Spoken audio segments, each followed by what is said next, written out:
welcome back to the She Shed. Today's tutorial is going to be on this poncho. Now it's very big, it can't fit in the camera, but you can see hopefully in the photo at the beginning that this poncho is made out of two rectangles. There's rectangle 1, there's rectangle 2. You make the two rectangles, you sew it together, put a trimming around the collar, put a trimming around the edge, and you are done. Now, if you've got the time, you can easily do this within 1 to 2 days. I did it in 2 days, doing 1,000,001 other projects as well. So super simple, just using a very simple stitch of half double crochet, and yeah, really easy, really soft, really comfortable, and really cozy and warm. So what will we be using? So the yarn that I used to make the one that you just saw are these two together. So a strand of this one with a strand of that one, and crocheted them together. This is 100% acrylic Lauren Basics, and this one is I can't remember, let me find out for you. It's 25% mohair and 75% acrylic. It's from Yarn Art. It is called Angora Active, and they don't come with names, so the code for this is 235 and the code for this one is 851. I got this yarn from Hobium. I'm not going to do this demonstration with this yarn. Let's change the colour up. There are many colour varieties in both yarns, and what we will be doing is this beautiful combination. Very pretty. So you can do this with any blend of these yarns to get the same effect. And this colour here is 110, and this colour here is 846. So blend up the yarns to what you would like. For this one I had a choice of a couple of different pinks and a couple of different burgundies. It was a hard choice to make, but I've settled on this. So let's see what else we will need. You will need a yarn needle. There is a bit of sewing. That's probably the hardest part of this whole project. Your scissors, and the hook I will be using is my 8mm hook. Now I do also recommend get a hook size that is higher. Normally I go one hook size higher. For some reason I don't have a 9mm, so I've got my 10mm hook, and I use this for my chain so that I can keep my chain as even as the rest of my work, and it makes sewing it much more neater. Alright, so let's get this project started. Okay, now you've got your two strands pulled out and have them together. Grab your larger hook for your chain, do a slip knot, and put that on your hook. Now, as I said earlier, I normally only go a hook size up, but this worked out beautifully for this project to go up the two hook sizes.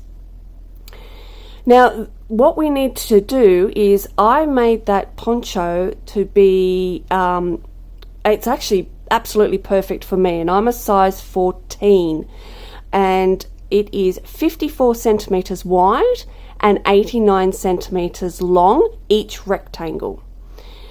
And all you need to do is work out how many stitches you would need to make that width. So how many stitches did you need to make 54 centimeters, and how many rows do you need to make that 89 centimeters?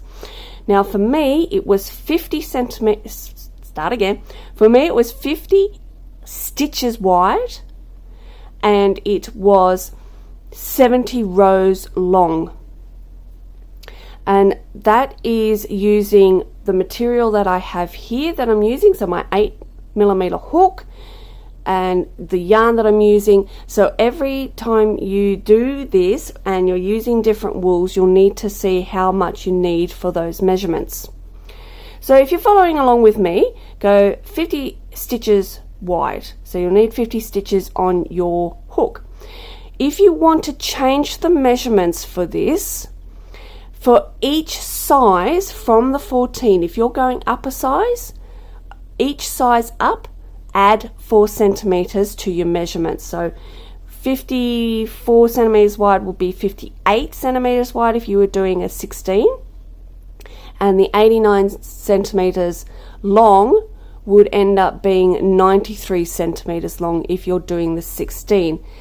Do the reverse if you're going down a size, so 4 centimeters for each size below size 14. So for example, if you were doing a 12, it would be 50 centimeters wide and it would be 85 centimeters long for each rectangle.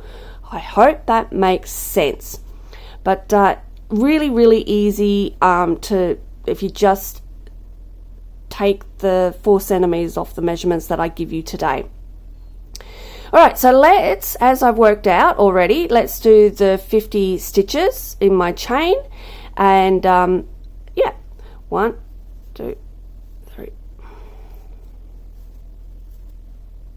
Now that I have done my chain, so my chain of 50, I need to change my hook to my 8mm hook. And then I'm going to chain 1. And I'm going to turn my chain so the lumps on the back are showing. So you've got the V's on the front here, and then you've got the lumps on the back. We're now going to be doing half double crochets throughout the whole of this project, and therefore we're putting yarn over, going into that lump on the back, grab your yarn, pull it through, and grab your yarn and pull through all 3 on the hook. Now be really careful that you keep both of your yarns on the hook. The most likely one you are going to drop is your mohair, so the thin fluffy one. So just keep an eye out for that. If you do drop it, you can often work over it and you won't have a problem of it going through, or just rip your work apart and fix that up.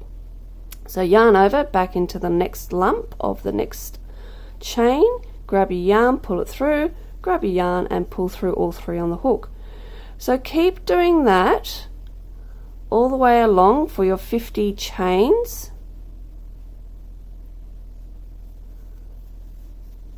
And I'll meet you at the end of this row. So this is row 1. Last stitch of the row. Then chain 1, turn your work and repeat. So just going into the top of each of the stitches.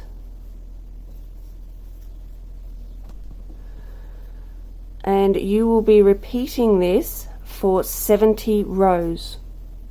So this is now row 2. Another 68 times after this row. And then you have finished your first rectangle, and then you have to repeat for a second rectangle doing exactly the same thing. What I do to, just a little tip, what I do to help me with counting my rows is every time I get to 10 rows, I put a stitch marker on that row, and then all I have to do is count my stitch markers as I go up, and I don't have to keep counting all my rows. If you are interested in our stitch markers, we do sell them on our website, and that is our logo. We have 5 different varieties of stitch markers. Alright, so I'm going to leave you to make your 2 rectangles, and I will meet you back here when you have finished that, and we'll do the hardest part of this project, which is sewing it up. Finished those 2 panels, but they are quite large, can't fit them in the camera. So let me take this down on the ground and I'll lay it out and show you how we sew it together. The sewing part is probably the hardest part of this whole garment, and I will be putting a diagram of how to sew it up in one of these corners somewhere. Alright, let me get this down on the ground. Alright, not the most elegant, but the easiest way for me to show you how to sew it together. So first of all, lay your two pieces in an L shape like you see here. And then what you will need to do is sew along this edge here.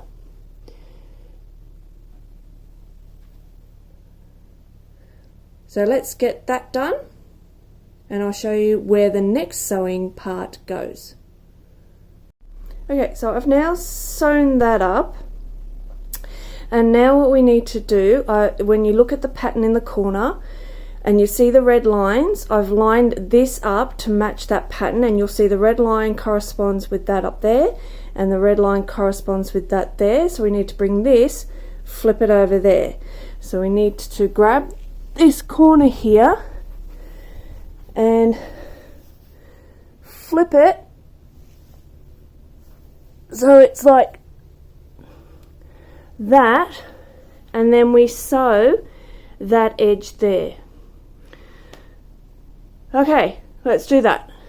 Sewing is dead easy. I don't do anything fancy at all. I just leave myself a very long tail at the end of the rectangle, and then just line up my two ends and just sew them on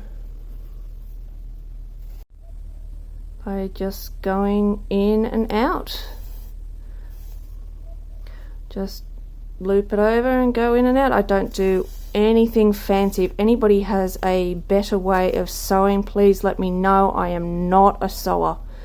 I believe I suck at it, really. I don't put much into it at all. Alright, so just keep sewing your end together and show you what you do next. Once again, as I can't fit this on the table, I've laid this out on the floor so you can have a look at what it looks like with it sewn up. And as you can see, it's starting to look like a poncho now. We just have to finish it up, so we need to do something about the neck and something about the edging here. So let's get started on that. As you can see, there's the neck, and I mean, it's not bad. If you want to leave it like that and looking rustic, then you have finished your poncho. If you want to have a nice a neck on there, then continue on with me. Get your two yarns together again and pick a spot. Choose which one you think is your back and which one is your front, and then choose the back to face up at you, and this is where you're going to start. You want your joins and everything at the back. I go from the V, go up a little tiny bit up here, and there is a reason why I do this and not go straight in the V. I'll show you in a tick. Oh, and before I forget, when you're joining your two pieces together, make sure you join them both on the same side so that you have the seam on the inside. Alright, so grab your yarn, attach your yarn however you like to attach your yarn, and then chain one, and we are going to be doing single crochet. Now I always crochet over my tails, and where you put your stitches is purely up to you. There are no set number of stitches that you need to do in your neck. The only rule is make it as even as possible. What I generally do is look for the rows, and I put a stitch at the top of each row. Doesn't always work out like perfect, but if you can get it as even as possible, that's all you need. So just going in, grabbing the yarn, pull it through, grab your yarn, pull through the two on the hook. And keep going around until you get to the V. Now the V could be right in the middle there, but it's a bit tight there because that's where I've sewn it together. Could be slightly on either side. I reckon the V's there. So I want to put 3 single crochets in that V. So that's 2 and that is 3. Now the reason why we do that is it helps with the next row to make it more circular and more even, and just look, it gives it a nice finish. Okay, so the next just single crocheting all the way around, trying to make it even. And when you have done that, come back here. I'll show you how to get onto the next row. Now as you are going around, remember, not only do you need to put the 3 stitches into the 1 stitch at the 1 V, but also at the corresponding V on the other side. And when you come to the end of your round, you'll see you have your starting there, and just slip stitch into there. Chain 1, and then do a single crochet all the way around for your second row.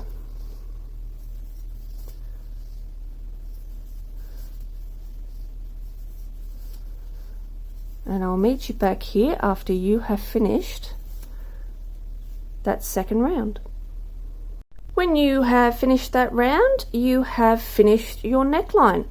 You can keep doing rounds and rounds if you'd like a much thicker neckline, or even make it like a polar neck and then you can roll it down. Keep going. Otherwise, you are finished, and therefore you just need to slip stitch that last stitch, cut off your yarn, pull it through, and then just sew that in. Now that we have finished the neck, we need to do a very similar thing with the bottom of it. So just turn it to the bottom, pick a spot, any spot, and pretty much repeating the same thing down the bottom. So when you come to the edge, which is at the bottom of your rectangle, it's really easy. You're just going to do your stitches straight into the previous stitch. I once again will start away from the corner, because the corner, again, we are going to put those 3 stitches in the 1 stitch in the corner, so that's why I stay away from it. So attach your yarn, chain 1, and same thing, slip stitch, single crochet in each stitch as you go around. And once again, when you get to the side over here, I put a stitch at the end of each row and try and make it as even as possible as I go down. But let's just work along the top here so that I can take you to the corner and show you what we do in the corner. Now we're only going to be doing 2 rows of the single crochet. The first row to lay down the stitches for the second row. And once you have done that, your poncho will be finished. So now I'm in the corner, and I'm going to put, doesn't really matter where, try and get as close to the corner as you can, and put in your 3 single crochets. 1, 2, 3. Then turn around and you can put a stitch wherever you feel is even. So I try and put 1 there, and then 1 there, 1 there, 1 there, so on and so forth. Occasionally I have to sit back and look at it and go, right, that's where I'm putting it, it's in there, and then yeah, the next one's in there, and so on and so forth. Okay, so just get your points and place your stitches all the way around. When you get back to this point here, which is at the start, you can even put a stitch marker there if you think you're going to lose yourself. Remember to put a slip stitch in there, chain 1, and do another row. Now if you feel you would like many more rows, as many rows as you like, you can put in there. I'm only going to do 2 to match my neck. Let's say you were going to do a much bigger neck, you might want to do more rows down the bottom. It's purely up to you. Alright, I am going to leave you to finish up this round and then do your next round of single crochet, and let's then have a look at the finished product. And here we are with the finished garment. There's the neck and there is the bottom. Okay everybody, well hopefully you have enjoyed following along with me in this project. Super simple, super quick, super cozy, super warm. It's really warm. Alright guys, if you would like to follow any of my other crochet tutorials, please check out my channel. And if you do make this, I'd love to see a photo and post it on any of my socials. Otherwise everyone, I hope I will see you again at one of my other tutorials very soon, and have a great day. Bye everyone!